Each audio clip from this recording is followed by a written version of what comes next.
Assalamualaikum, apa kabar semua? Di video kali ini kita belajar tentang mengukur. Mengukur apa?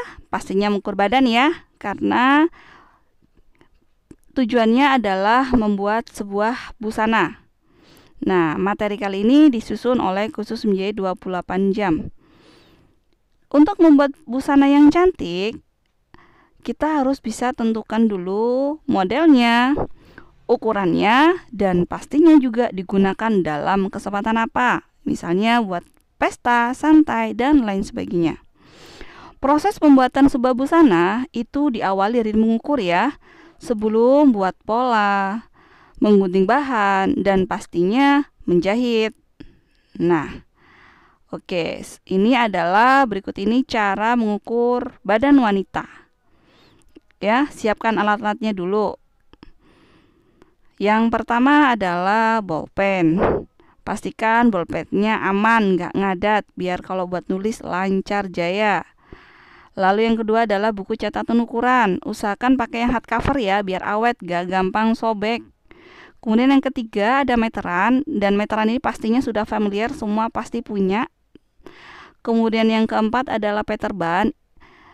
Ini adalah biasa dipakai buat tali guling ya. Kalau nggak ada peterban, pakai tali apa aja boleh deh.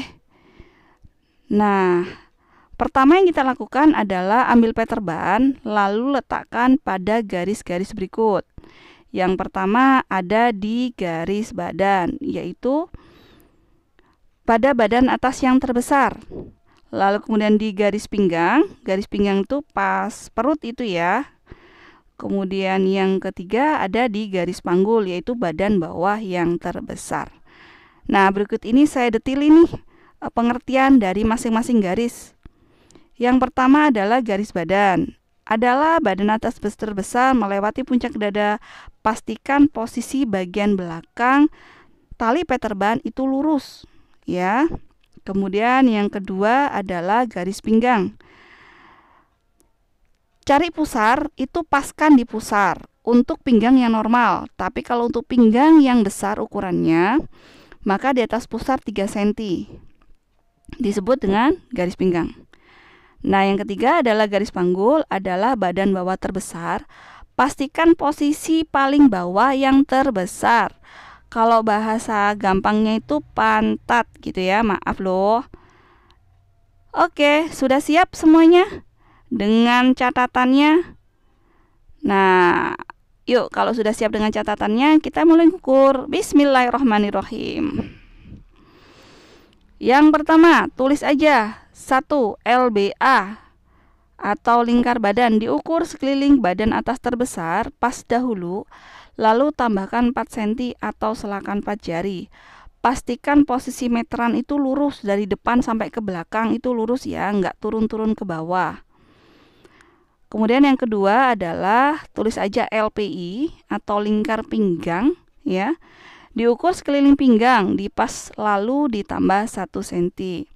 Sudah tahu ya di mana meletakkan garis pinggang ini? Tadi sudah kita bahas di awal. Jangan salah. Kemudian yang ketiga, tulis aja LMU atau lebar muka. Diukur dari batas ketiak kanan sampai batas ketiak kiri di bagian depan atau muka. Ya, ini pas banget ya, harus benar. Kemudian yang keempat, tulis aja PMU atau panjang muka. Diukur dari lekuk leher sampai bawah tepat di garis pinggang atau di atas pusar 3 cm atau pasin di tepat di garis pinggang peterban itu ya. Yang kelima, tulis aja PPU atau panjang punggung. Diukur dari bawah tulang leher yang menonjol sampai garis pinggang atau pas peterban pinggang tuh ya. Cari aja tuh belakang ada tulang leher yang menonjol. Oke, yang keenam, tulis aja LPU atau lebar punggung. Diukur dari batas ketiak kanan sampai batas ketiak kiri pada bagian belakang atau bagian punggung. Ya, pastikan pas cara memberikan meterannya. Kemudian yang ketujuh, tulis aja PBH atau panjang bahu ya. diukur dari pangkal leher sampai pangkal lengan. Standar orang Indonesia itu biasanya paling gede itu 14,5. Jadi kalau bisa jangan lebih dari itu ya. Oke, sekarang yang ke-8, tulis aja TDA atau tinggi dada. Diukur dari garis pinggang sampai ke puncak dada. Posisi meteran di garis pinggang dulu, baru ke atas ya, jangan kebalik. Kemudian yang ke-9 ada PSI atau panjang sisi. Diukur dari bawah ketiak sampai garis pinggang dikurangi 3 cm. Kalau kesulitan cari ketiaknya, bisa dikasih mistar pada bagian pinggang, maksudnya di bagian ketiak. Lalu yang ke-10 adalah LPA, lingkar panggul. Diukur sekeliling badan bawah terbesar, pas dahulu, lalu tambahkan 4 cm atau selakan 4 jari. Pastikan posisi meteran tepat di badan bawah terbesar ya. Lalu yang ke-11 ada TPA atau tinggi panggul. Diukur dari garis pinggang sampai garis panggul, dipas, nggak usah ditambahin atau dikurangin.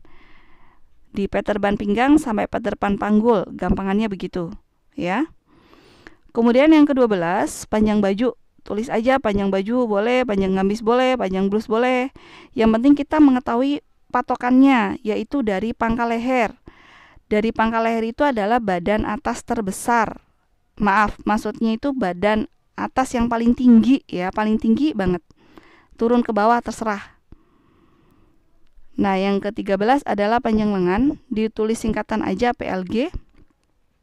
Diukur dari pangkal lengan sampai batas panjang yang dikehendaki. Kalau lengan panjang itu di pertengahan telapak tangan ya. Kalau lengan pendek ya terserah. Yang ke-14 adalah BLG atau besar lengan. Diukur dari atas siku itu dipas. Itu kalau mau bikin lengan panjang. Tapi kalau lengan pendek dari atas siku itu ditambah kelonggaran 10 cm biasanya. Kalau pengen lebih boleh. Nah, baik, itu tadi adalah cara mengukur untuk pembuatan busana wanita. Selesai sudah. Alhamdulillah. Nah, berikut ini adalah ukuran standar nasional yang sudah saya susun berdasarkan pengalaman dan berbagai referensi. Bisa disimak ya. Nah, kalau pengen tahu juga di situ ada gambarnya di IG dan Instagram kita, Kursum J 28 jam. Dari lingkar badan XS sampai triple XL. Dari berat badan 35 sampai 70 kilo. Ya, di situ lengkap. Kemudian di sini juga ada ukuran yang dibutuhkan dalam membuat pola dasar. SML, XL, double XL, triple XL, quartet XL ya, dari lingkar badan 82 sampai 116. Di situ lengkap, panjang sisinya berapa, panjang bahunya berapa, pinggangnya berapa, dan lain sebagainya. Nah, selanjutnya kita akan membahas pola dasar ya untuk di video berikutnya. Jangan lupa untuk terus menyaksikan. Terima kasih.